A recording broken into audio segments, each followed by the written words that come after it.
At upang sagutin po yan, nandito po ang isa sa mga abogado ng Abo Law Firm.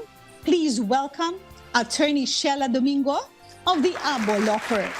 Good afternoon, Attorney Sheila. Thank you for joining us this afternoon. Hello po, good afternoon, Attorney Gancayco and Miss Annie Rentoy. Good afternoon. Good afternoon po. So para po sagutin ang katanungan kung ang infidelity ba sa vowsy ay para lang po sa mga legally married couple or hindi po ba siya applicable sa mga live-in partner lang. So ayon po sa RA 9262 o yung tinatawag nating Violence Against Women and Children, yung violence po na pinaparusahan dito sa batas nito ay yung pang-aabuso na pwedeng gawin ng kahit sinong tao sa babaeng kanyang asawa, dating asawa, o sa isang babae whom that person has a sexual or dating relationship.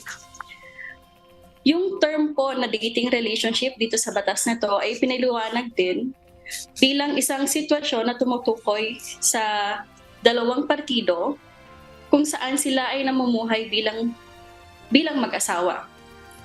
So yung mga live-in partners po natin ay dito papasok sa dating relationship na to.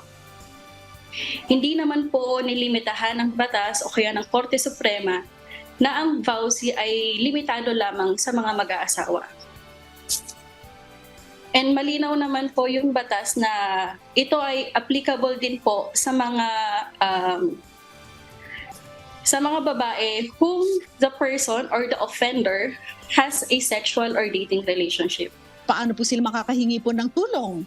Kasi marami po dyan, mga battered women, hindi nagre-reklamo, kagaya nga po nito si Joanne, matagal na palang nangyayari sa kanya, hindi po niya sinusumbong sa kanyang nanay. Ano po ang ma-advise po ninyo?